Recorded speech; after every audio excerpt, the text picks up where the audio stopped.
A well-regulated militia being necessary to the security of a free state. The right of the people to keep and bear arms shall not be infringed. Thank you so much for tuning into another edition of Bearing Arms, Cam and Company. My name is Cam Edwards, and I do believe we have some infringements taking place around the country right now when it comes to our right to keep and bear arms. We're going to talk with Jason Rantz of KTTH in Seattle, Washington, here in just a couple of minutes about a proposed measure in Bellingham, Washington that, on paper anyway, would have authorized the mayor to suspend not only gun sales in the city, but to ban the possession of firearms as well. Now, the city council backtracking there. We'll give you all the details coming up in just a minute, but we do have some other headlines to get to, including news out of Los Angeles, where the county sheriff there now says that gun stores must close. He is adding 1,300 deputies to the patrol. They've released about 750 nonviolent inmates from the county lockup. But let's focus on that gun store closure, if we can, for just a moment. Governor Gavin Newsom in California is basically leaving up to the counties to decide whether or not gun stores are going to remain open as essential businesses or whether or not they will close. Now, I happen to think if you look at the long lines of gun owners outside of gun stores in LA County, going back a week or more now, that's a pretty good sign that a lot of Los Angelinos consider the right to keep and bear arms critically essential at this point in time. But the sheriff there, Sheriff Villanueva, says, and it said a couple days ago, he said he was concerned about people buying guns. And now he's apparently using his authority to tell gun stores to close down. I know. Meanwhile, you've got gun stores around the country who are also faced with these, shelter-in-place orders or stay-at-home orders that are trying to do whatever they can to keep a revenue source coming in, as well as to help ensure that people who want to be able to protect themselves and their families during the state of emergency can do so. In New Jersey, you have a gun store owner who has decided, you know what, we're going to do something a little bit different here. We're going to actually offer ammo for delivery. Yes, across the entire state, by the way. Derek Patera is the owner of SC Arms in Spotswood, New Jersey. I spoke with Derek yesterday. He said, look, the governor in New Jersey shut down gun stores. We can't do background checks. We can't sell firearms. But what we can do is we can sell ammunition. And he said, I have a steady supply coming in right now. Quantities are limited, but I'm getting restocked as best as the industry will allow. And as long as we are getting ammo in, we will be selling ammo to anybody who possesses a valid firearms identification card in New Jersey. And they will deliver to your door. They will practice safe social distancing measures to ensure that there's 6 feet of distance between you and the store employee. But they're driving again across the state of New Jersey right now to deliver ammunition to those who want it and those who need it. And I think that is fantastic. I suspect we'll see more of that around the country, but we won't see that in California because of California's idiotic ammunition background check laws, which before the coronavirus pandemic even began was already causing problems because of the false denials. There were tens of thousands of California gun owners who were being told, sorry, your information doesn't match what's in our state database, so you can't purchase ammunition. That was already happening. And now it's just going to be exponentially worse in the state of California because of the additional false denials. And by the way, Cal DOJ could decide that they're not going to run background checks on ammunition sales anymore. Now, they haven't taken that step yet, but they could. And what happens then in the state of California? I tell you what, these are extraordinary times. For the most part, we are seeing governors recognize the critical nature of our right to keep and bear arms at this point in time, but that is sadly not the case everywhere, which brings us to Bellingham, Washington, where City Council introducing a measure that, on paper anyway, again, would have authorized the mayor not only to suspend the sale and transfer of firearms, but would have suspended the ability to legally possess a firearm. Jason Rantz from KTTH in Seattle broke the story. He joined me this morning to talk about the latest developments there in Bellingham, Washington, as well as the greater Seattle area. Take a look and a listen. Jason, thanks so much for coming back on the program, sir. It's great talking with you today.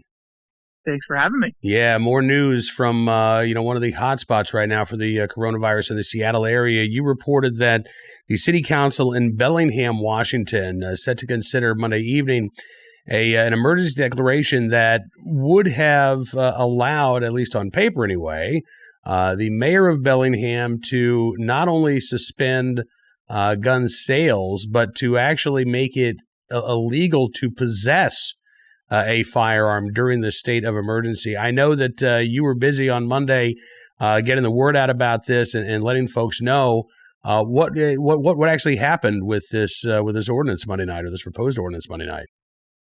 So essentially, the mayor and the council walked back any of the concerns over the potential ban of guns. They said, actually, what we're doing here is working on a very old piece of legislation that we moved with a procedural vote just so we can end up utilizing some of the aspects of this bill.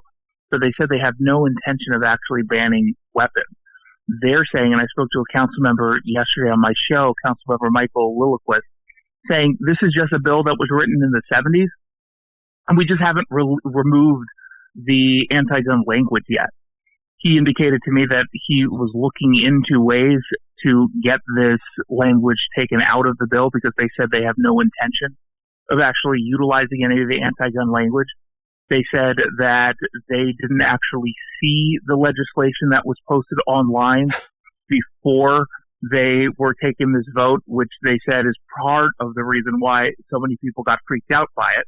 They seem to understand why people got freaked out by it. Okay. So they spent the last day sort of doing some damage control as to what the actual intent of their move was. Okay. So, it's interesting. We have seen this around the country where I think in Champaign, Illinois, we had a similar measure. And again, the language of that emergency ordinance dated back to the 1960s. We've seen this, I believe, in New Orleans as well. And so it's kind of, it is kind of interesting just as a history lesson to realize how many jurisdictions had put in place back in the 1960s and early 70s when you had regular riots, that would take place every summer. How many of these places said, all right, if need be, we're going to step in and curtail people's ability to own a firearm. And in many ways, I guess, Jason, it shows how far we have come in the decades since because, after the seizures of firearms in Louisiana during Hurricane Katrina, the NRA go around the country, I think in nearly 24 states, maybe a little bit more than 24 states, there are now emergency powers protection laws that actually prohibit governors from allowing these types of things to happen. So we are, I think, in better shape than we were, let's say, a decade and a half ago. But what is the applicable Washington law? This is, it sounds like this is hopeful news out of Bellingham that they're going to change the language there. But what about other communities, and what does state law in Washington State actually say about the authority of the governor or of these local officials to infringe on people's Second Amendment rights during a state of emergency? Yeah, it is kind of interesting because we can look at a world pre-coronavirus, and we still had individual cities within the state of Washington try to push specific anti-gun measures. But we have a preemption law in the state of Washington, which essentially says individual cities, individual jurisdictions cannot pass gun legislation. Now, cities like Seattle decided to move forward with gun legislation anyway and try to challenge this in court. We've got a couple cases now, I think, that are still going through the courts here in Washington State that have yet to be decided by the Supreme Court here as to whether or not cities can implement, for example, taxes that is clearly meant to put a burden on gun owners. So, regardless of what's happening in Bellingham, we still have cities sort of trying to push the limits. I think once you look at a public health emergency, as you know, it's not just a Washington issue. It's all across the country. We generally grant pretty specifically broad powers to governors and to mayors. Now, does that equal them being able to take away some basic civil rights? No. Does it mean sometimes people might not try to do it? No.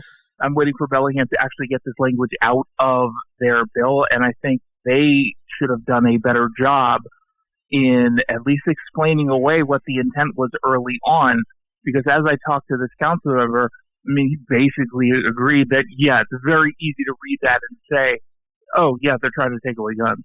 Well, absolutely, which only adds to the fear and concern of a lot of Americans right now, who are they're worried about the coronavirus, they're worried about their job, they're worried about their families, and then to see this language that says, well, maybe now you need to be worried about your constitutional rights being stripped from you too.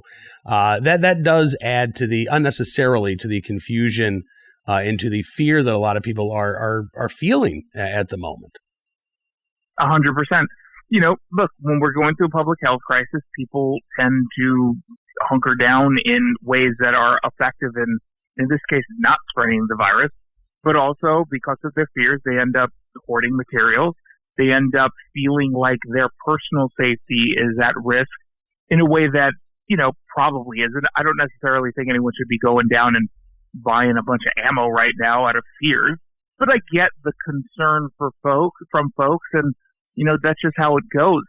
Again, I think Bellingham did a really poor job in handling what would happen if people actually read the stuff that they were putting out there, right? And I think that's kind of weird because the assumption is, and for the most part, I think it's a valid assumption, people generally don't read this stuff, but when they do, and you've got language in there that is of particular concern, of course it's going to spread in 2020. Oh, absolutely. And I think that you're right in terms of, listen, I don't go hoarding ammo, save some for the rest of us, first of all. But, I don't think it's an unreasonable concern for people to be, want to be prepared in case, critical services get shut down. The unthinkable 2 weeks ago is our reality today. So what's unthinkable today could be our reality 2 weeks from now. But again, that's no reason to panic. As you say, though, governments at all levels need to do their job as best as they can right now, and not looking this language over before you just insert it, I think was a mistake. I hope that it's something that is rectified here. Now, I do want to ask you, Governor Inslee yesterday put in place basically a stay in shelter order for non-essential businesses. I just perused the list of businesses that are considered essential. Didn't see gun stores listed there. Didn't see, on the other hand, an order, demanding that gun stores close. Is this a gray area in Washington State at the moment under the governor's order? We're going to find out, because last night when the governor made that announcement, in his speech at least, he didn't actually offer any specifics beyond healthcare, beyond transportation, some of the businesses that we already knew were essential. And then they put out this list that you're referencing, and it's a very, very long list, but there does seem to be some gray area. Now, does it specifically end up impacting gun stores? We're going to know in the next day or so, because the governor's office is going to provide more guidance as to what that is. The actual stay-at-home order doesn't go into effect until tomorrow. It goes into effect right now just from a personal standpoint, but from a business standpoint, we were given 48 hours. And I think that issue is still going to be discussed. I was asking some lawmakers yesterday on my show live after this announcement came down, and there was still some considerable confusion on that. So hopefully we'll have some guidance. I don't know what they'll end up doing on the gun side. I can tell you this, to go in and get a concealed pistol carry license, you can't do that right now in King County because they closed it down, because to do that you have to go into the public office. And so they've cut off public in-person services. And that was one of the issues that ended up getting sort of pushed aside as of right now over concern of the coronavirus. I don't think that it was intended to stop people from getting concealed pistol permits, but that's what the end effect is. I don't think there was any nefarious intent there, but the intent is the effect now is cutting off someone's right. Absolutely. And again, we've seen this from sheriff's offices around the country. And I think that you're right. I don't think this is an intent to stop people from being able to exercise their right. But again, you talk about those, first responders, and we're talking about, the public. And I imagine right now, a crush of folks who would like to get their concealed carry license going into the sheriff's office, possibly exposing workers and deputies to the coronavirus. And then all of a sudden, as we've seen in Detroit, you had 5 officers test positive, but 150 are under quarantine. What happens if 20% of the King County Sheriff's offices all of a sudden now unavailable to report for duty, right? That's a genuine concern. I have seen some counties around the country move to like appointment only systems where, if you want your concealed carry license, you make an appointment. They clean the office between every appointment. They'll actually meet you outside, and they'll try to do as much as they can, outside of the office itself. Some counties are doing a better job than others of adjusting to this. And I think other counties are simply saying, well, we're going to do the easiest thing, which is shut down these offices for a few weeks. What's the open carry law in Washington State? Do you know, Jason? You're allowed to open carry here. It's not really utilized all that often, at least in the Seattle area where it's more densely populated. We don't have the same gun ownership statistics that you would have outside of Seattle. Remember, you can't even purchase a weapon in Seattle because there's no gun shops anymore because they ran out because of the taxes that were imposed on them. So for the most part, you're generally not seeing open carry outside of protests that are done on behalf of gun rights. Mm-hmm. So, but it is perfectly legal here. Okay, and that might be an option for folks going forward. Also, keep in mind as you have a stay-at-home order, a lot of folks are going to be staying at home. So perhaps for those individuals, the ability to carry concealed is not going to be as big of an issue as it would have been, a month or two ago. But we are still going to have people going out to get groceries. We are still going to have people, those critical and essential employees. They're going to be going to work as long as they possibly can. So, this is, I think, going to be an issue going forward. And hopefully, again, we do get some clarity from the governor. Every state, Jason, right now that has said gun stores have to close has a Democrat governor. But not every Democrat governor has ordered gun stores to close. You've had the governor of Illinois, governor of Connecticut, governor of Kentucky that have specifically said, look, gun stores are going to remain open. They are essential businesses. So this is not the typical red-blue divide that we might see on the gun issue, right? I mean, we're seeing. I don't want to say some strange bedfellows, but it's not simply that. Okay, well, if I've got a Democrat governor, they're going to shut down gun stores. We're not seeing that. Yeah. Totally. I do think that, again, the context with the coronavirus is there's going to be certain hotspots where you are going to have to take more extreme measures to get it under control. And so if you live in, say, Idaho, West Virginia, or Rhode Island, it's not being treated the same as if you live in New York, California, or Washington. Seattle versus Boise is a lot different than, New York City and Charlotte. So, again, right now, I believe King County is the only county that's not doing the concealed carry permits because of the unique situation of the spread of the coronavirus. Mm-hmm. And we've got a staffing issue with the King County Sheriff's Office, just like SPD, where if you have even a small outbreak, you're crippling these departments. And so I understand why they would want to take that seriously. Plus, the sheriff of King County is on the show all the time. She's not an anti-gun nut. So I do think that this is just a unique situation, and that's why you've got some governors taking positions or mayors taking positions that they otherwise wouldn't. And they're trying to be I give some leeway and deference to some people in a crisis like this. I don't think anyone can respond perfectly. I think they can do their best. And unless there's some very clear nefarious intent, I think we can err on the side of them not trying to take away rights at this point. I think that's a fair statement. Let me be just cautious, be aware.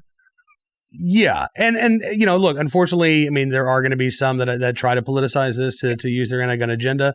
But what I have seen just in my report of the past couple of weeks is that for the most part, we've actually seen, a lot of politicians, including some pretty unexpected ones, I think, listen to the voices of gun owners, listen to the voices of gun store owners, firearms retailers. The National Shooting Sports Foundation has done a good job of reaching out to various states and saying, look, this is critical. These businesses are critical. They need to be allowed to remain open.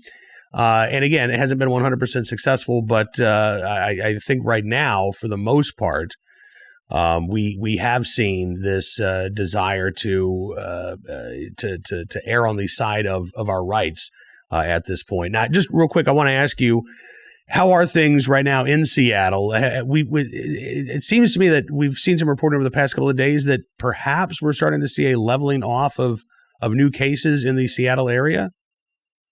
We believe that we're going to see in the short term a flattening of the curve, but we also don't think we're going to see the end of it.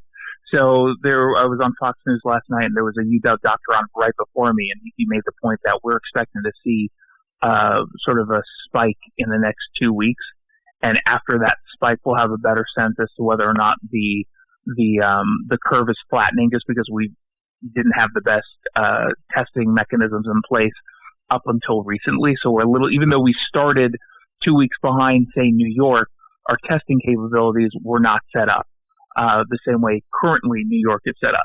So we'll have a better sense of that in about 2 weeks. I think the reason why we're doing the stay-at-home order for the next 2 weeks, or at least 2 weeks, is because they're expecting that spike to come soon, and they want to make it easier to flatten the curve after that comes. So again, we'll see. I think there's a general belief that things are getting a little bit under control, but not enough people were abiding by the guidance to stay at home. We had the sun come out at a time where the sun doesn't usually come out, and so everybody flocked to parks and beaches, and they decided to not socially distance themselves at all. Mm-hmm. And you've got a lot of younger people who are taking the position, oh, it's not that big of a deal, it's just a virus. You can't isolate yourselves, you got to move on with your life. It's like, oh my gosh, these people are so dumb, and they're forcing the hands of the governor in this case.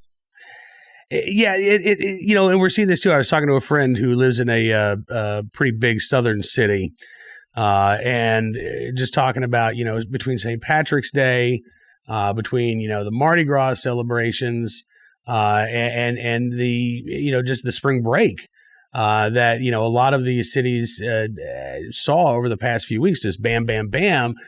3, pretty big days or occasions to celebrate and congregate and gather together.